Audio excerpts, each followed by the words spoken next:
Welcome to ClassMate. I'll help you learn medical terminology. I am absolutely thrilled to be your guide today. We're about to embark on a completely dynamic, three-dimensional biological journey. If you've ever looked at a medical chart and just felt totally overwhelmed by all that clinical language, well, don't sweat it. Today, we're taking this massive subject and transforming it into a brilliant visual roadmap. It's honestly going to change how you see the entire human body. Okay, let's dive into this. Think of this as our course syllabus for today's explainer. We're going to start with the language of medicine. Then we'll map the human body. After that, we hit the heart, lungs, and digestion, followed by filtration and reproduction, and then the brain and senses. Finally, we'll wrap it all up with real-world clinical practice. Section 1. The language of medicine. Building blocks of clinical vocabulary. I really want you to stop thinking of medical terminology as these massive, terrifying words you just have to memorize. Instead, it's more like a giant slot machine of interchangeable puzzle pieces. Let's slice up a complex term like pericarditis. Imagine these word parts floating right in front of us in a sort of biological zero-gravity space. You've got prefixes like tachy, roots like card for heart, and suffixes like itis for inflammation or graphy for imaging. Once you understand these individual pieces, they literally just snap together to decode thousands of words. Section 2. Mapping the human body. Before we really get going, we have to understand the biological highways and glowing laser grid coordinates of the body.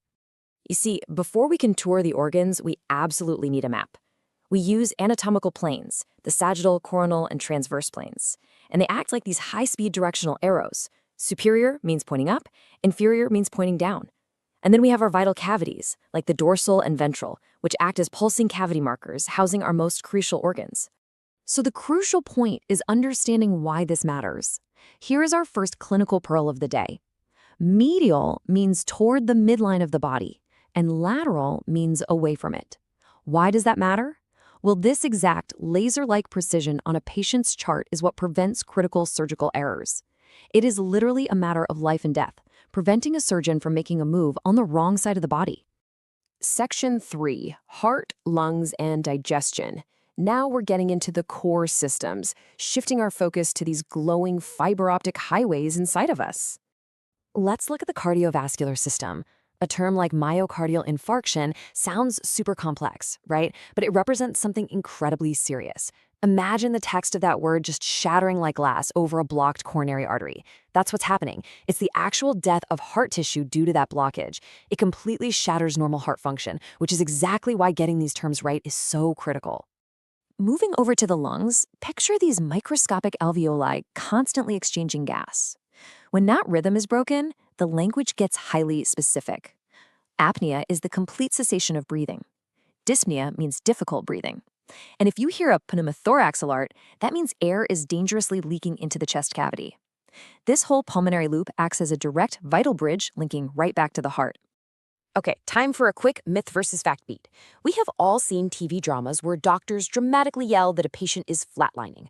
But you know what? In real clinical settings, medical professionals literally never call it a flatline. The actual factual clinical reality for when the heart completely stops its electrical activity is asystole.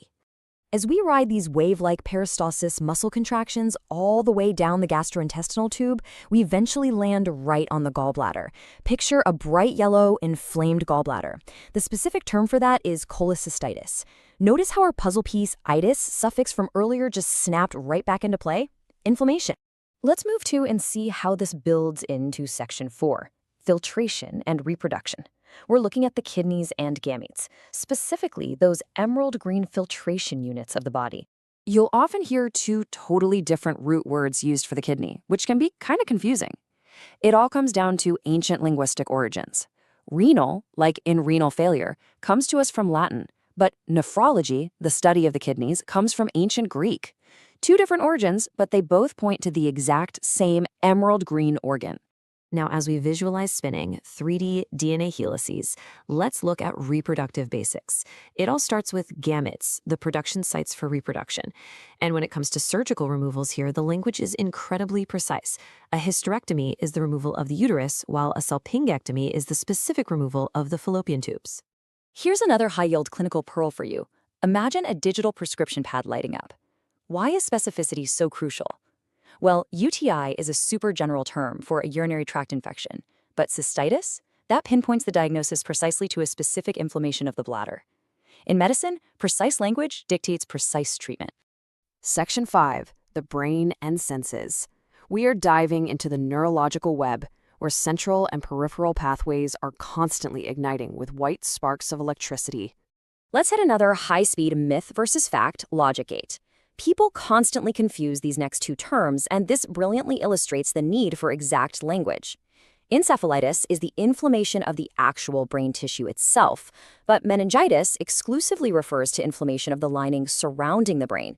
Tissue versus lining, two totally different conditions defined entirely by their roots. Think about how light beams and sound waves physically hit our sensory receptors. We decode the eye and ear into the retina and cochlea. What's amazing is how our everyday experiences are quite literally built in to medical Greek roots. Photophobia translates exactly to light sensitivity. Presbyopia means age-related vision changes. The secrets of human aging and light are hiding right there in the language. Section 6. Real-world clinical practice. Speaking the language and seeing how all these glowing biological machines sync up in the real world. Imagine a wall of suffixes just slamming onto the screen right in front of you. Medical professionals categorize disease instantly with these. If you hear iditis, boom, you know it's inflammation. Hear oma, you're dealing with a tumor. And pathy is your general term for a disease. Mastering just these three puzzle pieces gives you massive decoding power in any clinical setting. Now, what's really interesting about this slide is how we can take one of the most intimidating words in medicine and playfully decode it. Otolaryngology.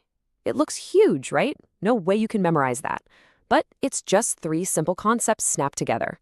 Oto means ear. Laryngo means throat. Ology means the study of the ear and throat. Easy.